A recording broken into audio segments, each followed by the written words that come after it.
Hello friends, Techpedia ఛానల్కి స్వాగతం. ఈ రోజు వీడియోలో మనం జియో ఫోన్లో వచ్చిన కొత్త అప్డేట్ గురించి తెలుసుకోబోతున్నాం. జియో ఫోన్కి సంబంధించి మన ఛానల్లో చాలా వీడియోస్ ఉన్నాయి. అవన్నీ కూడా మీరు చూసినట్టయితే జియో ఫోన్కి సంబంధించి మీకు కొత్త కొత్త విషయాలు తెలుస్తాయి. అలాగే మీరు కొన్ని టిప్స్ అండ్ ట్రిక్స్ కూడా తెలుసుకోవచ్చు.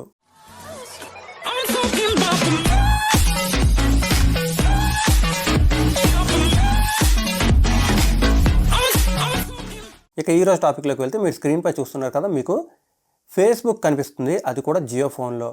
ఇది ఒక జియో ఫోన్. ఈ జియో ఫోన్లోనే మనం ఫేస్బుక్ ఉపయోగించుకోవచ్చు, అది కూడా అఫీషియల్గా. మీరు స్క్రీన్పై చూస్తున్నారు కదా, ఫేస్బుక్ లాగిన్ స్క్రీన్ కనిపిస్తుంది. మీరు కావాలనుకుంటే మీ ఈమెయిల్ ఐడి, పాస్వర్డ్ ఎంటర్ చేసి లాగిన్ అవ్వచ్చు. మీరు స్మార్ట్ ఫోన్లో అలాగే కంప్యూటర్లో ఫేస్బుక్ ఎలా ఉపయోగిస్తారో అలాగే ఉపయోగించుకోవచ్చు. నేను ఇప్పుడు ఈ స్క్రీన్ నుంచి బయటకు వస్తున్నాను. స్క్రీన్పై చూస్తున్నారు కదా, మీకు ఫేస్బుక్ ఐకాన్ కనిపిస్తుంది. మీ ఫోన్లో కూడా ఇదే ఫేస్బుక్ ఐకాన్ కంపల్సరీగా కనిపిస్తుంది. జియో ఫోన్లో కొత్తగా వచ్చిన అప్డేట్ అనమాట ఇది. దీనికోసం మీరు ప్రత్యేకంగా చేయవలసిందంటూ ఏం లేదు. ఫోన్ అప్డేట్ అయిన వెంటనే మీకు ఈ ఫేస్బుక్ ఐకాన్ కనిపిస్తుంది. ఈ ఐకాన్ పై క్లిక్ చేసి మీరు లాగిన్ అయ్యి ఫేస్బుక్ ఉపయోగించుకోవచ్చు. ఒకవేళ మీకు ఈ విధంగా ఐకాన్ కనిపించినట్టయితే మాత్రం మీరు జియో స్టోర్ ఓపెన్ చేయండి. జియో స్టోర్ ఓపెన్ చేస్తే ఇక్కడ మీకు సోషల్ అని కనిపిస్తుంది. ఈ సోషల్ దగ్గరికి వెళ్ళండి. మీకు ఫేస్బుక్ ఐకాన్ కనిపిస్తుంది. ఆ ఐకాన్ పై క్లిక్ చేసి ఇన్స్టాల్ చేసుకోవచ్చు. ప్రస్తుతం మీరు చూసినట్టయితే నాకు ఇక్కడ ఫేస్బుక్ చూపించడం లేదు.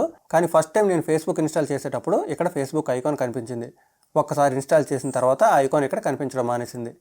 ఏదేమైనప్పటికీ కూడా ప్రస్తుతానికైతే మాత్రం మనం ఫేస్బుక్ అనే అప్లికేషన్ని జియో ఫోన్లో అఫీషియల్గానే ఇన్స్టాల్ చేసుకోవచ్చు, అఫీషియల్గానే యూజ్ చేసుకోవచ్చు. జియో ఫోన్కి సంబంధించి నేను ఏ వీడియో చేసినా చాలా మంది నన్ను అడిగే డౌట్ ఏంటంటే జియో ఫోన్లో వాట్సాప్, ఫేస్బుక్ ఎలా ఉపయోగించుకోవాలని.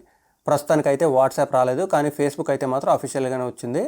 మీరు కావాలనుకుంటే ఈ యాప్ని ఇన్స్టాల్ చేసుకొని ఇప్పుడే ఉపయోగించుకోవచ్చు. ఇంతకుముందు చూపించినట్టు మీకు హోమ్ స్క్రీన్లోకి డైరెక్ట్గా మీకు ఈ విధంగా ఫేస్బుక్ ఐకాన్ వస్తుంది. ఆ ఐకాన్ పై క్లిక్ చేసి మీరు ఫేస్బుక్లో లాగిన్ అయ్యి ఉపయోగించుకోవచ్చు. ఈ ఇన్ఫర్మేషన్ మీ అందరికీ హెల్ప్ అవుతుంది అనుకుంటున్నాను. ఇలాంటి లేటెస్ట్ అప్డేట్స్ అన్ని మిస్ అవ్వకుండా ఉండాలంటే మాత్రం తప్పకుండా మన ఛానల్కి సబ్స్క్రైబ్ అవ్వండి. సబ్స్క్రైబ్ బటన్ పక్కన బెల్ ఐకాన్ క్లిక్ చేసినట్టయితే నేను వీడియో అప్లోడ్ చేసిన వెంటనే మీకు నోటిఫికేషన్ వస్తుంది. Thanks a lot. Thanks for watching.